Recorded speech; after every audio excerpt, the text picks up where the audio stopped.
Well, guys, I am so excited for today's video because the legend, Bethany Hamilton, is here with me. And those of you that don't know her, I'm going to have her share her story in just a second. But she's an author, she's a speaker, and she's just doing incredible things in the world. So, Bethany, thanks for being here. Glad to be here, Rachel. Thank you. Okay, so those people that don't know you, they're not familiar with you, give them a little bit of taste of your story. Yeah, so I was born and raised in Hawaii. I'm still living there, and I love it. And growing up, the beach was my playground and the ocean, and I took a love for surfing at a young age. And my whole family, we were all ocean lovers, and they also raised me in a Christian home, so it's kind of like a really sweet upbringing. And at the age of 13, I lost my arm to a shark, and that was kind of like life felt upside down for a bit. While surfing, right? While surfing. Unbelievable. And then from there, I made a lot of different choices in my life that led me to kind of just share those choices and the things that empowered me along the way with others, and it's really fun. And then also today I'm a mom of 2 boys and married to an amazing guy, and just really thankful for the life I get to live. For sure. And the boys are adorable. Thank you. They were trying to teach me this spinner thing. I was like, when a 5-year-old is better at a game than you are, you're just like, you go. Yeah, he's like, I'll just show you how it's done. That's what he did. He was like, I'll show you. I was like, no, really, I don't know if I'm not that coordinated. Okay, so that all happened at 13. And I feel like for most people that know your name, that's like their knee-jerk reaction, right? They know that part of your story. Yeah. So what did life look like right after that? Like, what got you into speaking and all that? Were people just like, hey, we want to hear your story. Will you come talk about it? Or where did all that stuff start happening? Yeah, it's really interesting when I think about my 13-year-old self and just how resilient I was. It's really the only thing I can attribute that to is my faith in God, kind of being my rock and strength during that. And I really was grateful to be alive, and I was aware that I could have very well died that day. And so I had that moving forward with a sense of gratitude rather than pitting myself and my situation. But so I was like, well, maybe I'll be able to encourage people through my story, even at 13.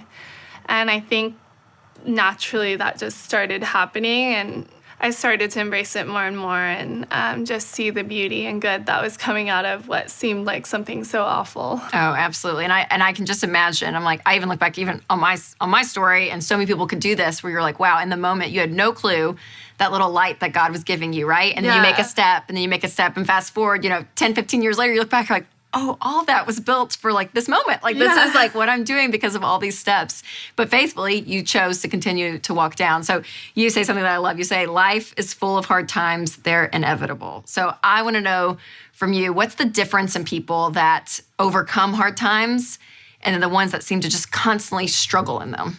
I mean, so often it has to do with our choices and our mindset, and I kind of embraced having one arm, and with all my friends and family and people I knew, didn't change how I acted around them. I was very open. I never hid my stumpy. And so just kind of embracing the new me and the new challenges, and it was everyday challenges now, relearning how to live life with one arm. That's what I was going to ask you, what were the things that were the hardest, right? Because I can't even imagine tying your shoe or whatever the case may be. Well, thankfully in Hawaii we only wear slippers. Ah, there you go. That's so shoes wasn't a big thing.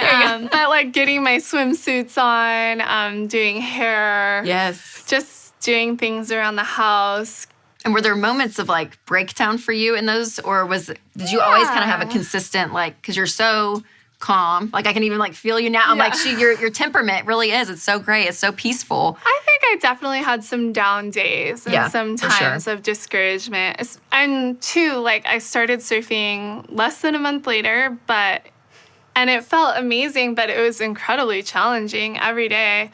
I mean, whether you have one arm or all limbs, in the ocean, it's no joke. It's such a challenging sport. And I think that also instilled a lot of like resilience and like push through those pain points in my life, because surfing is some days you paddle out and it's like feels like the ocean's just like pounding you back to the beach, and like just can be so frustrating and aggravating. So then to have to approach the ocean with one arm was like, oh, just such a game changer. And so impressive. Yeah. So it is, though. I'm like, the resilience, it's unbelievable. So someone that's watching and they're thinking, okay, I haven't had this like crazy life-altering moment in my life yet, but I just feel stuck. What's your encouragement to people that how do they get unstuck if they feel like they're just like, ugh, I'm just in the rut of the day-to-day? Yeah, well, a theme of mine lately has been kind of approaching life with like, I call it my adapt method. And so kind of adapting through the different situations that come your way. You know, still holding true to your values and the things that are important to you, but like kind of adapting through it and like surrounding yourself with people that are going to cheer you on and help you adapt. And as a professional athlete, I'm still a professional surfer today. I'm always have been seeking out coaches or people older and wiser to like cheer me on or like push me in a direction or give me advice, or finding other people to help you adapt if you're like at a roadblock and can't figure which way to go.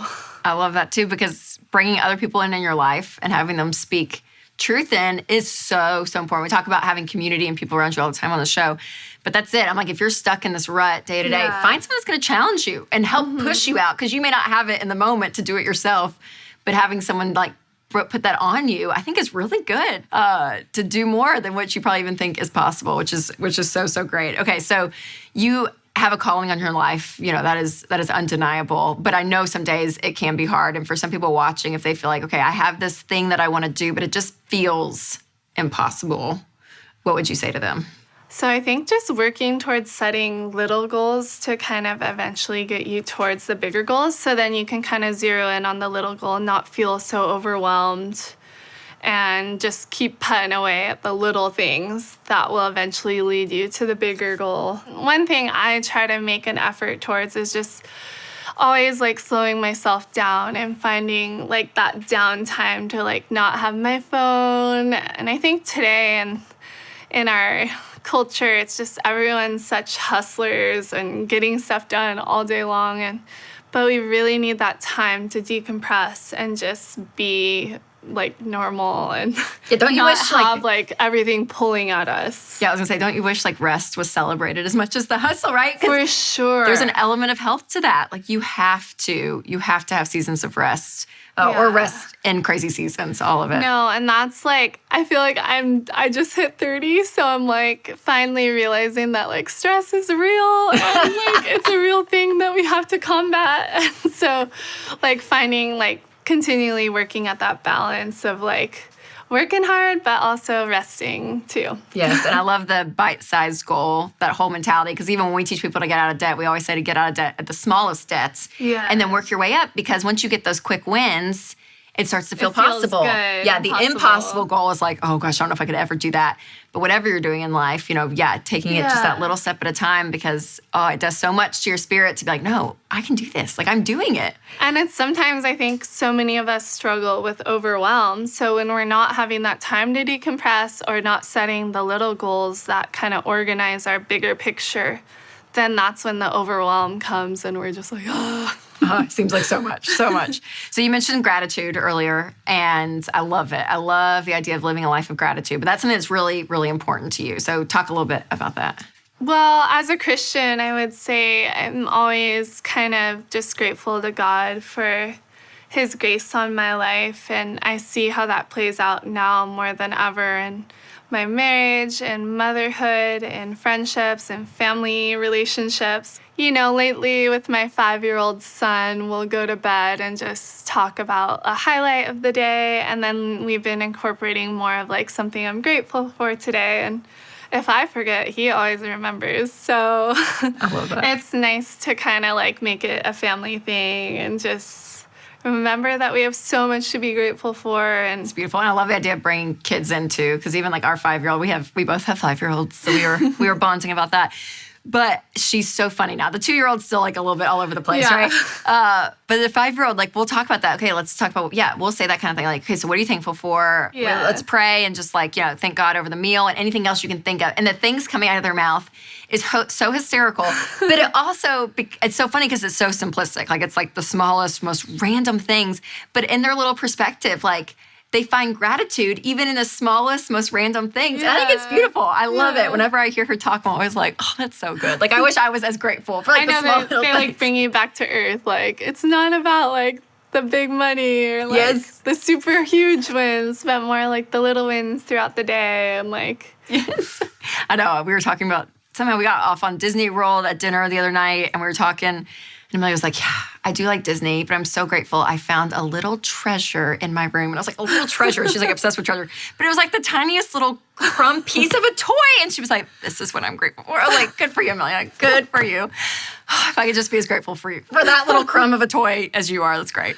Okay, so tell me things that you're working on now. What are some things that you're really, really excited about? Because you're helping a lot of people and inspiring a lot. Yeah, no. So it's kind of been a dream in the works for years now. And I knew that at some point I wanted to do more than just be inspiring, but like to actually equip people and really encourage them on a deeper level. So over the last few years, my husband and I had filmed a documentary called Unstoppable, and we had finished that project. And then we're like, okay, what's next? We have time, we have like motivation. What are we gonna do now? So we started working on a project that eventually became the Unstoppable Life. And it's like as of now, it's a online mentorship program where we talk about different things that have been tools for myself to overcome so much adversity. And the course kind of starts with actually, like I was talking about earlier, but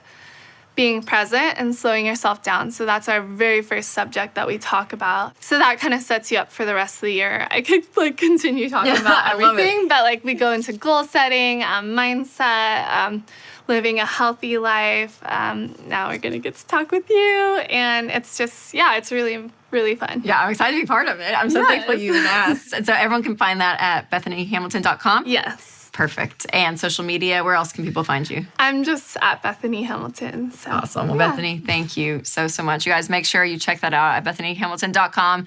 Such incredible content. Again, anything that just, I think, gives people the tools and the inspiration, both the instruction and the inspiration with their lives, I think is just absolutely incredible. So the work you're doing is amazing. So thanks for that, and thanks for being on. My pleasure. Thanks. Aloha.